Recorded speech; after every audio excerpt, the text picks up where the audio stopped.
अस्सलामुअलैकुम, क्या हाल है आप सबके। मैं उम्मीद करती हूँ हम सब बिल्कुल ठीक हैं। तो यहाँ पर तैयारी हो रही है बर्थडे पार्टी जाने की खानम की। तो ये उनके लिए लाए हैं उनके अब्बू जी जाके गिफ्ट। तो यहाँ पर ये इसको इस तरह तरह से रख के बिठा कर देख रही थी खानम। पता नहीं क्या शौक़ उनको चढ़ा हुआ था।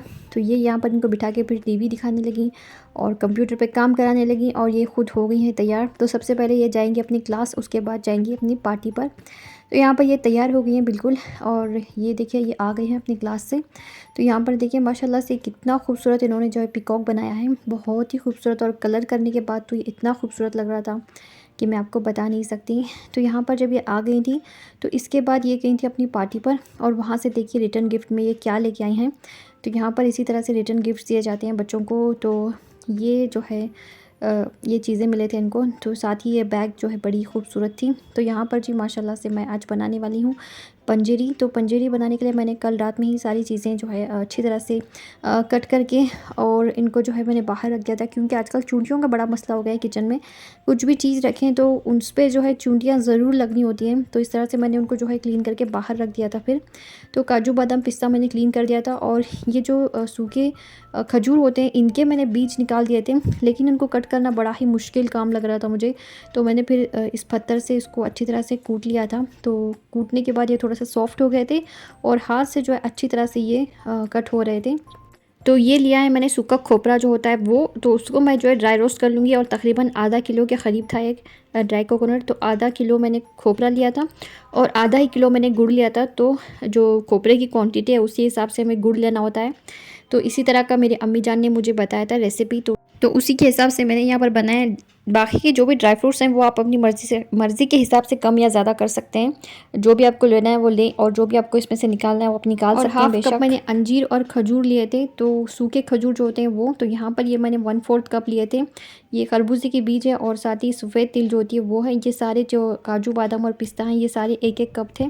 तो इस तरह से मैंने इनकी थोड़ी सी दरदरी सी कटिंग कर ली है, ज़्यादा हमें इनको बारीक नहीं कूटना है। तो इस तरह से मैंने कोकोनट जो है ड्राई कोकोनट जो होता है खोपरा, उसको मैंने इस तरह से ड्राई रोस्ट कर लिया है। बिल्कुल भी आपको जलाना नहीं है, हल्का सा इसको रोस्ट करना है। तो यहाँ पर देखिए ये मैंने क्या कहते हैं गुड़ लिया है, तकरीबन ½ kg था। और साथ ही यहाँ पर 1/4 कप ही मैंने जो है रेजिन्स लिए थे, ब्लैक रेजिन्स जो होते हैं वो। चाहे तो आप इसमें किशमिश भी डाल सकते हैं। तो अपनी मर्ज़ी के हिसाब से जो भी आपको डालना है आप इसमें चीज़ें डाल सकते हैं और क्वांटिटी भी आप अपने हिसाब से ही रख सकते हैं। तो यहाँ पर मैं 2 टेबलस्पून घी के लिए हैं और उसके साथ ही मैं इसको हल्का सा रोस्ट करूँगी और इस तरह से मैं यहाँ पर निकालती जाऊँगी। तो सारी चीज़ें जो है मैंने स्लो फ्लेम पे रोस्ट की थी। बिल्कुल भी हाई फ्लेम करके हमें इनको जलाना नहीं है, क्योंकि अगर हम हाई फ्लेम करेंगे तो अंदर से तो ये ज़्यादा ठीक तरह से भुनेंगे नहीं और ऊपर से एकदम ब्राउन हो जाएंगे। तो उस तरह का हमें नहीं करना है, बिल्कुल ही हमें फ्लेम को जो है स्लो करना है। और बड़ी ही मेहनत का काम है, यहाँ पर आपको 2-3 घंटे तो लग ही जाएंगे ये करते करते। तो इस तरह से मैंने रात में ये किया था और सारे काम मैंने अपने कंप्लीट कर दिए थे। डिनर वगैरह सब कुछ हो गया था, किचन सारी मैंने क्लीन कर दी थी। तो उसके बाद ही मैं यहाँ पर खड़ी हो गई थी। आज तो हमने डिनर भी बहुत जल्दी कर लिया था, क्योंकि मुझे ये बनाने भी थे और कोई मेरी हेल्प करने वाले भी नहीं होते हैं। तो मुझे जो है हर काम देखना पड़ता है, टाइम के हिसाब से करना पड़ता है। तो इस तरह से मैंने यहाँ पर काजू बादाम और पिस्ता जो है रोस्ट कर लिए थे घी के अंदर। और हर चीज़ को आपको जो है घी में रोस्ट करना है, बिल्कुल भी आपको तेल वगैरह का यूज़ नहीं करना है। तो तकरीबन मैंने यहाँ पर आधा किलो घी यूज़ किया था इन सब चीज़ों को रोस्ट करने के लिए। तो इस तरह से मैंने यहाँ पर डाल दिया बीज जो सूखे खजूर मैंने कूटे थे। अब बाद में मैंने इनका जो है मिक्सी में डाल के थोड़ा सा दरदरा सा पाउडर बना लिया था, क्योंकि ये बहुत ही मोटे मोटे से चंक्स कट हो रहे थे इनके। तो ये अंजीर है 1/4 कप। तो मैंने जो है इसको मिक्सी में डाल के अच्छी तरह से इस तरह से बारीक सा उसका एक पाउडर बना लिया था। पाउडर तो नहीं बोल सकते आप इसको, दरदरा सा मैंने इसको पीस लिया था। फिर तो मैंने उसको भी जो है घी में अच्छी तरह से डालकर रोस्ट कर दिया है। तो हर चीज़ मैंने बहुत देर रोस्ट की है, बिल्कुल भी मैंने हाई फ्लेम नहीं किया है। और यहाँ पे खड़े हो गए हाथ से चम्मच से चला चला के मेरे तो हाथों में और पैरों में दर्द होने लगा था फिर। तो ये देखिए ये मैंने जो है रेजिन्स इसमें डाल दिए हैं और उसको भी मैं अच्छी तरह से रोस्ट कर लूँगी। तो यहाँ पर साहब के ऑफिस से आए हैं ये ड्राई फ्रूट्स। तो दिवाली का ये इन्हें तोहफ़ा मिला है ड्राई फ्रूट्स का। तो ये भी आ गए हैं, तो इसको मैं रख दूँगी साइड में। तो ये ली है मैंने कस्कस। तो यहाँ पर मैं इसको ड्राई रोस्ट कर रही हूँ। ड्राई रोस्ट करने के बाद मैं इसको जो है इसी ड्राई कोकोनट में डालकर रख दूँगी मिक्स करके। तो ये सब डालने के बाद हम जो है अपना गुड़ लेंगे और गुड़ को जो है मैंने ओवन में रख के इस तरह से उसको मेल्ट कर लिया था फिर। तो ये जो है बड़ी आसानी हो जाती है कूटने और घिसने से अच्छा है कि हम इसको जो है ओवन में रख के मेल्ट कर लें। तो यहाँ पर मैंने 2 टेबल स्पून के अंदर ही घी डाल दिया है, इसको मैं अच्छी तरह से मेल्ट कर लूँगी। उसके बाद मैं इसमें जो है पानी डालूँगी तकरीबन आधा ग्लास। तो आधा किलो गुड़ के लिए हमें आधा ग्लास पानी का यूज़ करना होता है। तो इस तरह से मैं इसको अच्छी तरह से सबसे पहले उबाल लूँगी। तो जब ये उबल कर अच्छी तरह से मेल्ट हो जाएगा तो हम इसको जो है छान लेंगे एक मरतबा, क्योंकि गुड़ में जो है बहुत सारी इम्प्योरिटीज़ होती हैं और कचरा वगैरह भी बहुत सारा होता है, कंकर वगैरह भी होते हैं कभी कभार।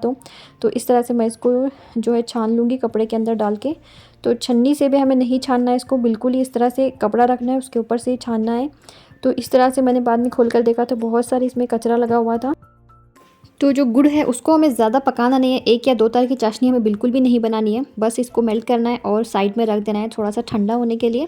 तो यहाँ पर मैंने 50 ग्राम लिया था ये जो गोंद होती है वो। तो इस तरह से मैंने इसको जो है घी में भून लिया था। तो जब हम घी में भूनते हैं तो इस तरह से निकल कर आते हैं। तो यहाँ पर मैं जो कटोरे की पीछे की साइड होती है इस तरह से मैं इसको कूट दूँगी। चाहे तो आप इसे मिक्सी में भी चला सकते हैं, लेकिन मिक्सी जो है यूज़ करने से मुझे बोरियत हो रही थी फ़िलहाल। तो इस तरह से मैंने जो है यहाँ पर सारी चीज़ें इसमें डालकर मिक्स कर दिए हैं, जिसमें काजू बादाम पिस्ता है, खजूर है, इसके अलावा अंजीर हैं। और ये सब मैं अपने हाथों से अच्छी तरह से मिक्स करूँगी। और उसके बाद मैं इसको जो है ड्राई कोकोनट जो भी चीज़ें हमें इसमें मिक्स करनी होती है सारी चीज़ें मिक्स करेंगे और थोड़ा सा जो है हम इसमें इलायची पाउडर का भी शामिल करेंगे। तो इस तरह से देखिए यहाँ पर मैं सब चीज़ों को मिक्स करने लगी हूँ। तो बहुत सारे लोग जो है इस तरह से भी इसे बना कर रखते हैं, बिल्कुल भी इसके लड्डू वगैरह नहीं बनाते हैं, लेकिन हमारे यहाँ जो है लड्डू बनाया जाता है। तो मेरी अम्मी जो है बड़ी ही मज़े की पंजरी बनाती है जिसकी कोई हद नहीं है।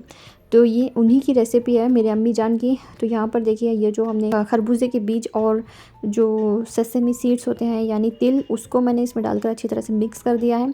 अब हम जो है अपनी पिघला हुआ गुड़ यानी गुड़ की चाशनी, तो इस तरह से मैंने इसमें डाल दिया है। तो थोड़ा सा मैं इसको चम्मच की मदद से मिक्स करूँगी, क्योंकि ये बहुत ही ज़्यादा गर्म होता है, बिल्कुल ही हाथ से जो है आप इसको मिक्स नहीं कर सकते हैं।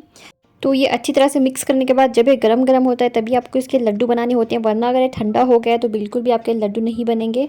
तो फिर आपको इसे जो है इसी तरह से इस्तेमाल करना वैसे तो ये ज़्यादातर बड़े बूढ़े जो होते हैं घर पे वही बनाते हैं, उन्हीं की जो है मदद से हम लोग ये सब सीखते हैं। लेकिन मेरे यहाँ तो कोई भी नहीं है, मुझे सारे बड़े बूढ़ों के काम अकेले ही करने पड़ते हैं। तो देखिए इस तरह से अभी ये बहुत ही ज़्यादा गर्म है, तो मैंने अपने हाथों के इस्तेमाल से जो है लड्डू बनाना शुरू कर दिया है। तो देखिए दबा दबा कर आपको लड्डू बनाना होता है। पहले तो आपको ऐसा लगेगा बिल्कुल लड्डू बनेंगे ही नहीं, लेकिन बाद में जो है बनते जाएंगे इंशाल्लाह।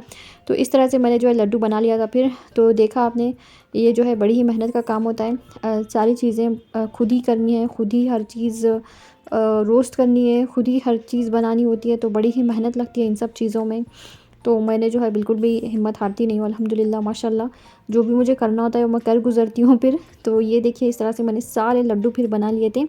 तो ये जो है ठंडियों के लिए बहुत ही मुफीद रेसिपी होती है। अगर आपके घर में किसी की डिलीवरी हुई है या कोई बूढ़े हैं या कोई बहुत ज़्यादा कमज़ोर हैं तो उनके लिए बेहतरीन रेसिपी है। तो ये मैं आपको अपने हाथ दिखा रही हूँ कि किस तरह से जो है इस लड्डू के बनने के बाद ये लाल लाल हो जाते हैं। तो इसी तरह से होते हैं जब तक आपके सारे लड्डू जो है बनकर हो नहीं जाएंगे। तो आपके हाथ जो इसी तरह से लाल हो जाएंगे, फिर बिल्कुल भी घबराने की ज़रूरत नहीं है, बाद में अच्छे हो जाएंगे। फिर अभी मैं आपको बताऊँगी लास्ट में। और ये जो है मैंने इतनी मेहनत की, लेकिन आप यकीन नहीं करेंगे मेरे बच्चों ने इसे देखा भी नहीं और छुआ भी नहीं। तो मैं और साहब ही ये खाने वाले हैं अब अल्हम्दुलिल्लाह। हम ही जो है खा खा कर मोटे ताज़े और तंदुरुस्त हो जाएंगे, और हमारे बच्चे जो इतने नाजुक हैं कि क्या बताऊँ आपको। तो अल्हम्दुलिल्लाह मैंने जो है सारे लड्डू बना लिए हैं। बहुत ही मेहनत लगी और मेरे तो हाथों में दर्द होने लगा था बाद में फिर। और फिर ये जो खाने का जो इसका मज़ा होता है मेहनत करने के बाद, उसकी तो बात ही कुछ और होती है। तो आप भी ज़रूर बनाएं और ठंडियों में जो है इस पंजरी का मज़ा ज़रूर उठाएं। इंशाल्लाह मैं आपके साथ इसकी जो है और भी रेसिपीज़ शेयर करूँगी अगर मुझसे हुआ तो, मेरे से बने तो यहाँ पर देखिए इस तरह की इसकी लुक आती है जब ये अच्छी तरह से एक में एक मिल जाते हैं। तो आप भी ज़रूर ट्राई करें और ज़रूर मुझे कमेंट करके बताएं कि आपके जो है पंजेरी के लड्डू कैसे बने थे, या फिर मैंने जो भी बनाया है वो आपको कैसा लगा देखने में। तो आज का आपको मेरा ये वीडियो कैसा लगा ज़रूर बताइएगा। अपनी दुआओं में याद रखिए, लाइक शेयर और सब्सक्राइब भी ज़रूर कीजिए। अल्लाह आप सबको सेहत और तंदुरुस्ती दे, हर बलाएं आफत और मुसीबतों से बचाएं। आमीन सुम्मा आमीन। अस्सलामु अलैकुम।